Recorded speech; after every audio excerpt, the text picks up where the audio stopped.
Dekodantik nasıl yapılır atölyeme hoş geldiniz arkadaşlar. Bugün sizlerle siper maske çalışacağız. 5 dakikada ve çok az maliyetle yapabileceğiniz bir tarif seçtim sizin için. Böylelikle bu maskelerden birçok sayıda yapıp hem evde canımızın sıkılmasına engel olmuş oluruz hem de en yakın sağlık kuruluşlarına bağışlayarak sağlık çalışanlarımıza yardım etmiş oluruz. Bu yüzden videomu dikkatle izlemenizi ve mümkün olduğunca çok kişiyle paylaşmanızı diliyorum. Ben sizler için 2 siper maske seçeneği hazırladım. Malzemeler çok basit. Kalın bir lastik, düğmeler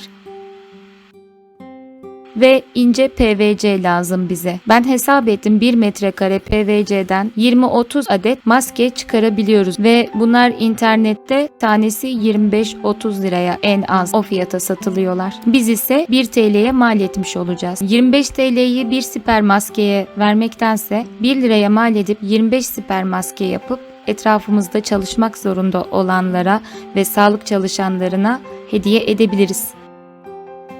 İlk önce lastiklerimizi ve daha sonra PVC'yi de bir A4 kağıdı boyutunda kesiyoruz.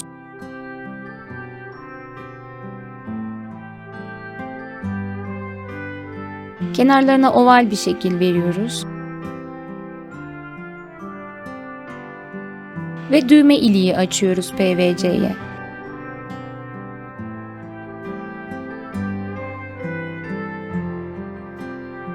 Ve düğmeleri de işaretlediğimiz yerlere dikiyoruz.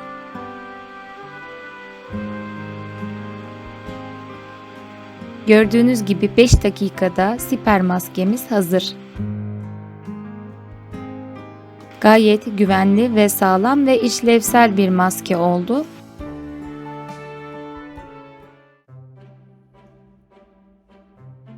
Birinci tarifteki siper maskede çok uzun süre gün içinde kullanırsanız bu buğulanma olabilir. Bu sorunu ortadan kaldırmak için de bunun gözlük şeklinde olanı tasarladım ben sizler için. Ve sanırım bu YouTube'da ilk defa. PVC'yi gözlük şeklinde kestikten sonra da diğer siper maskeye yaptığımız işlemlerin aynısını uyguluyoruz. Gözlük şeklinde yaptığımızda buğulanmaya da engel olacağız.